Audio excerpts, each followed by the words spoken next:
Yo, what's up guys, it's Nightmare again, and we continue today. I will talking about archers and mage. I will put both together so I don't have to be wasting making little videos, so I'm gonna just put them together anyways. So mage and archers, like any other unit, they both have these skills, these free skills. So archers, let me start with the archers. Like every other unit, you always have the human ones, and you have the other ones. It's like elf or something. Yeah. So the difference between both is that you got damage against infantry, and you have damage against mage. And when you're using the mage, you're going to have defense unit. I mean defensive. You have 15% when somebody attacks you, and you have damage against cavalry. So you got the pros and cons. If you're using tier 10 mage, you're only going to have the 50% when you're defending. But when you're playing with archers, you have this damage against infantry that is good because 90%, I mean in this realm so far, just me and another person, we play cavalry. I know most people is going to wait until they have tier 11 to change, maybe one or two, I don't know. So far I don't know, only like 3 people have told me they want to play cavalry. So it's good because you have 30% against infantry plus your normal stats. This is like a bonus. And damage against mage, so that's good because most people in this realm, at least in this realm, most people play mage infantry. I see few playing archers, but most people, I'm talking like most people play mage infantry because it's way easier to play. I mean, not easy to play, but when you start the game, you got the 1 week stuff. They give you, let me see it real quick. When I think, if I'm not wrong, when you start the game, I get this 3-star without buying nothing. They have like this thing that it's like every day you log in and you buy like 1,000 gems or something, and they give you like a lot of fragment. So you can start the game with this one. That is pretty good for infantry. So that's what most people play, infantry mage. And there's another one. I think they give you this one. I'm not sure. I think they give you this one, another one. I know like they give you something else, but I don't did the event because I wasn't playing by that time. So anyway, going back to Archie Mage. So that's one of the difference.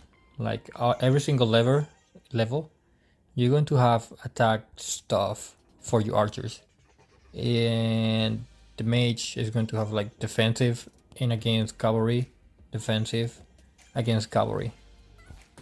So in that side, the archers have a little bit of advantage because every level you got some attack stuff.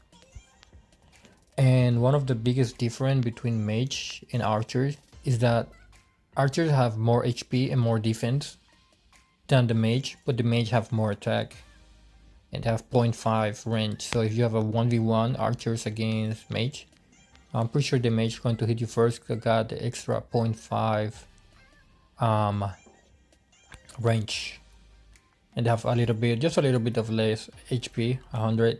You can see tier 10 have 874, and this one got 714. So that's one of the most basic difference between attack. So mage always have more attack than archers, and HP, they got less HP. So that's one of the basic difference between both. I used to play mage when I started the game. I was doing mage infantry, and then I went cavalry mage, and then I went to archers. And something that I can mention about them, if you play mage, most people have this artifact. Let me see, where's that? This is a good artifact for mage because every level you got like mage attack, damage against infantry, that's pretty good. Then you got cavalry, and you got every single level. This one is good except level 4. If you're not playing cavalry, you don't need it, but every single level for this artifact is good for your mage. And you have, when you get your 3-star, you're going to have the holy strike. That is pretty good. If you say attacking lord attack 6 enemy targets, the damage is the number of the troops that you have every 12 seconds.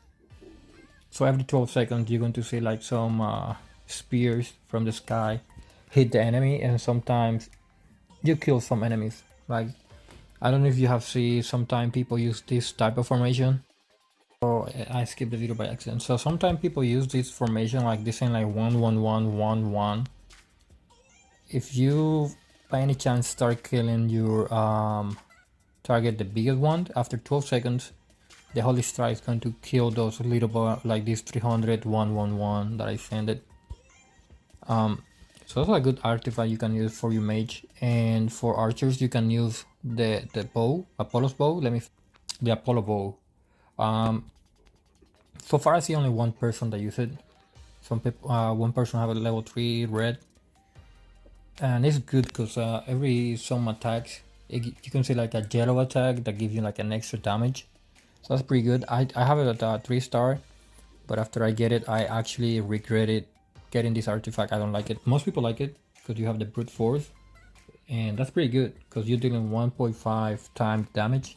So as I say, let's say you archer have 200 attack, that's 1.5, so multiply 1 times 5, so it's pretty good.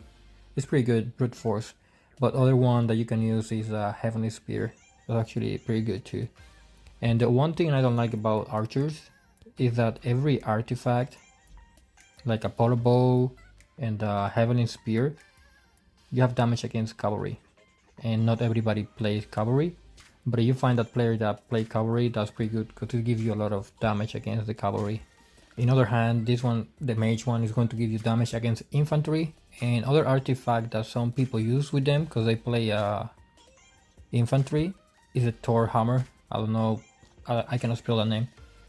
So it gives you like attack boost, mage attack, and mage damage level 6. So some people combine this one with the other one, and you're going to have the damage against infantry in both artifacts. So if you have them, I don't know, maybe level 20 both, that's like extra 20%, I say. Let me see. So you're going to have like an extra 20% against infantry. So your mage, this one got 30%. You're going to have some extra percent against enemy infantry, and you have more attacks, so it's pretty good. So that's the most basic difference between both. Some people play infantry archers, some people play infantry mage. You can play whatever you can play. It doesn't matter what you play if you have the stats to do it. They're both good units. Most people play infantry mage because it's more easy and is this is my personal opinion. It's way easier to rise the mage attack. It's way easier to rise the mage attack than the archer attack. But of course, whatever you're doing, you spend money in this game or not, you can play whatever you want. Any combination is good as long as you have you can have the stat for it. For example, I think, let me see if he don't delete his post. I don't know where he's at. Let me one sec. Okay, there you go. He's playing this guy play archers. It was this one, yeah. He was fighting against 8 people, and his archers kill almost 500,000 troops.